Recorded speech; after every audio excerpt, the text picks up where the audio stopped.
प्रिय छात्रों, आप लोगों को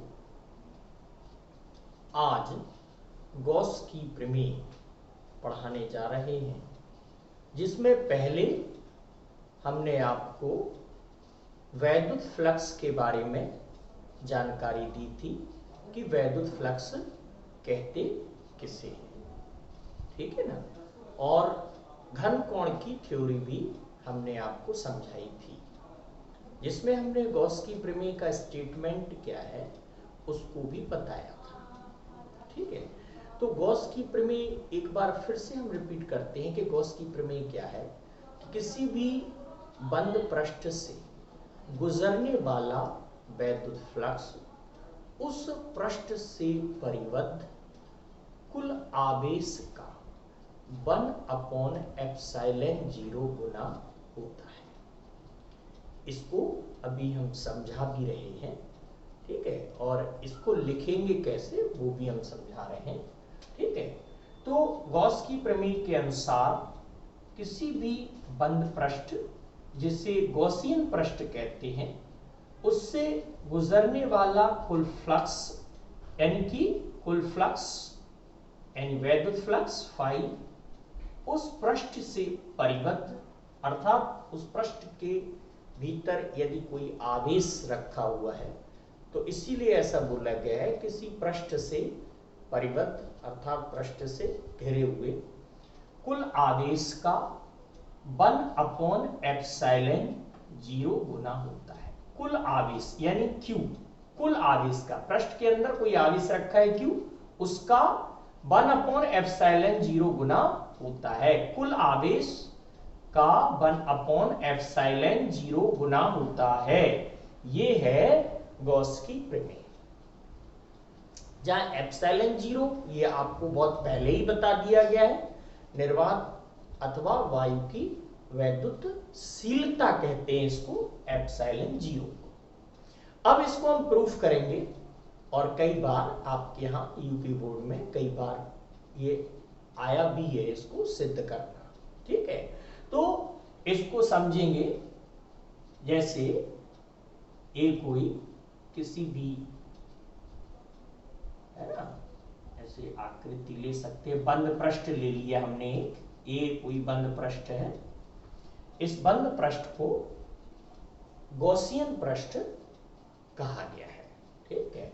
और इस पृष्ठ के भीतर बिंदु O पर, है ना, कोई आवेश रखा है Q। तो इस पृष्ठ पर सबसे पहले एक लघु क्षेत्रफल, है ना, एक लघु क्षेत्रफल हमने ले लिया, एक छोटा सा इसका खंड ले लिया, एक टुकड़ा ले लिया, जैसे इस पूरे पृष्ठ का क्षेत्रफल कैपिटल A है ना। तो इस छोटे से लघु खंड, इसका जो क्षेत्रफल है, ये मान लिया इसका क्षेत्रफल क्या लेंगे, dA ले लिया इसका क्षेत्रफल, है ना। तो अब क्या करते हैं हम कि इस पृष्ठ पर स्थित सभी बिंदुओं को हम बिंदु O से मिला देते हैं, तो हमें ये एक घनकोण मिल जाता है, ठीक है। इसको घनकोण मिल गया, और ये घनकोण ये d ओमेगा हो गया, ये इसका चित्र है, ठीक है। और एक घनकोण d ओमेगा हो गया, और यदि इस पर लंब डालेंगे इस पृष्ठ पर, ठीक है, तो ये वेक्टर क्षेत्रफल dA को प्रदर्शित करेगा, ठीक है। और यहां से इसी प्रकार से ये वैद्युत क्षेत्र की दिशा है, ये इसको वेक्टर E से प्रदर्शित कर सकते, ठीक है। और dA सदिश क्षेत्रफल dA और वेक्टर E, इनके बीच का कोण यहां पर थीटा लिया गया है। तो इसका तात्पर्य यह है कि चित्र से लघु क्षेत्रफल dA से गुजरने वाला वैद्युत फ्लक्स क्या होगा, है ना। तो ये जो वैद्युत फ्लक्स की परिभाषा आपको समझाई गई, पढ़ाई गई, उसी को हम लिखते हैं। देखिए कैसे। अतः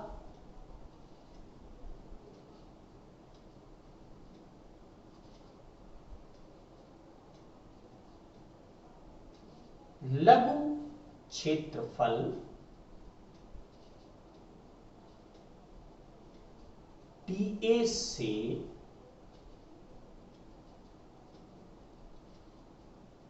गुजरने वाला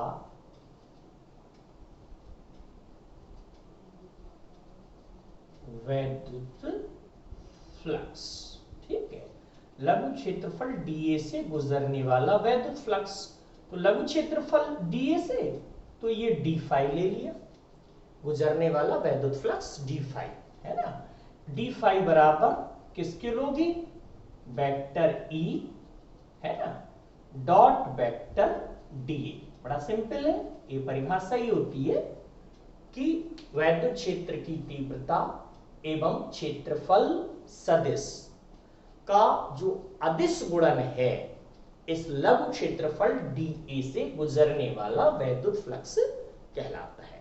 वही परिभाषा है, और गणितीय रूप में इसको ऐसे लिख देंगे, डी फाई बराबर vector E dot vector DA, ठीक है। और अथवा इसको कैसा लिख सकते हैं, ये भी आपको समझाया गया है।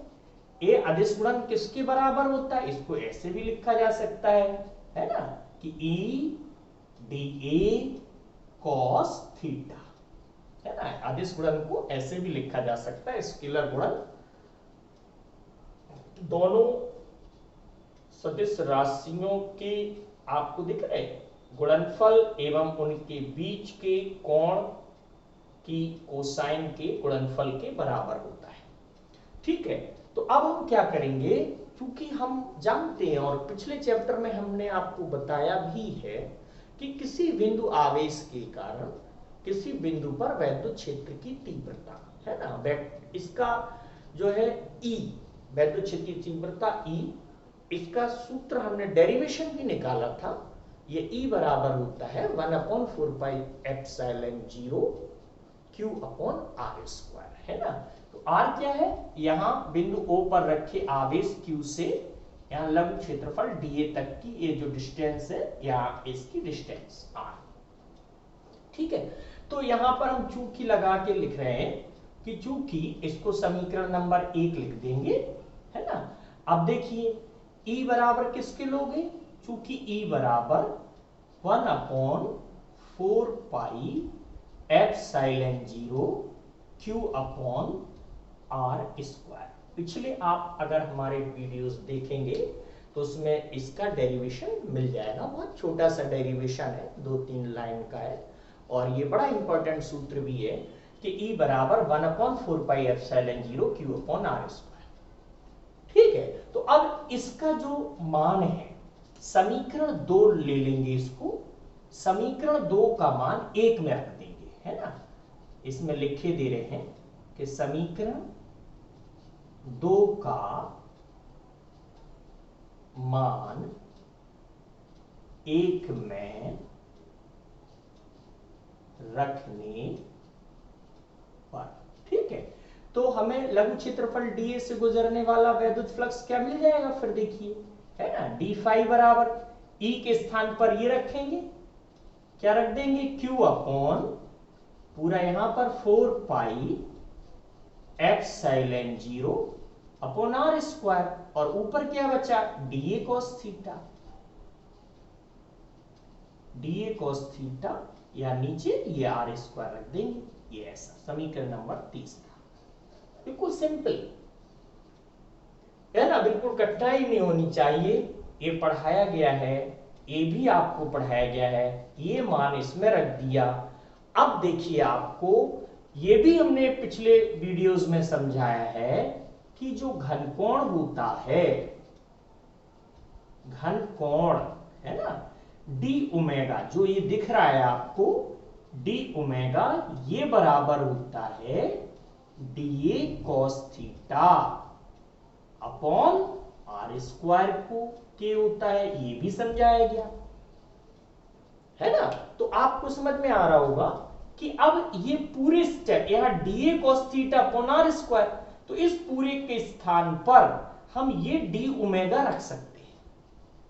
ठीक है, तो इसको अगर आप सिंपली समीकरण 4 ले लें तो समीकरण 4 से मान, समीकरण 4 से मान किस में रखेंगे हम, 3 में रखने पर देखो,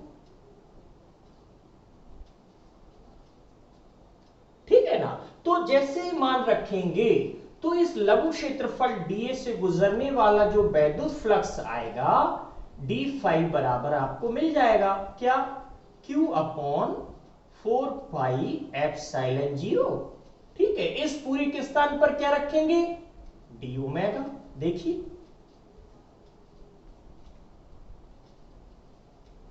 ठीक है ना, तो इस पूरी के स्थान पर डी ओमेगा रख देंगे और समीकरण नंबर 5 आ गया। तो ये जो है, ये छोटा सा जो खंड लिया है इस क्षेत्रफल का, इससे गुजरने वाला वैद्युत फ्लक्स आया। तो इसी प्रकार से पूरे बंद गॉसियन पृष्ठ से गुजरने वाला फ्लक्स क्या होगा, है ना, इसका आप समाकलन कर देंगे। ठीक है, तो देखिए क्या मिलेगा हमें आपको, अतः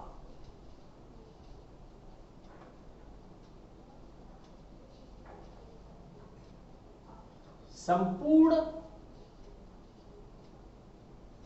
बंद पृष्ठ से गुजरने वाला वैद्युत फ्लक्स, फ्लक्स अथवा वैद्युत फ्लक्स, तो डी फाई के स्थान पर क्या हो जाएगा, फाई हो जाएगा, है ना, एक क्यू अपॉन 4 पाई एप्सिलॉन 0।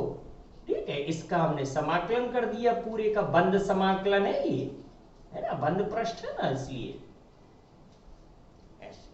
ठीक है, अब देखिए इसका मान आप किसके बराबर लिख सकते हैं, ये भी समझाया गया है आपको, ये डी ओमेगा बराबर आप पूरे पृष्ठ के कारण है, तो डी ओमेगा, ये समाकलन ओमेगा लिख सकते हैं, है ना, पूरे पृष्ठ के कारण ओमेगा, और इसका जो समाकलन और ये ओमेगा की जो वैल्यू प्राप्त होती है, ये 4 पाई स्टीर रेडियन प्राप्त होती है।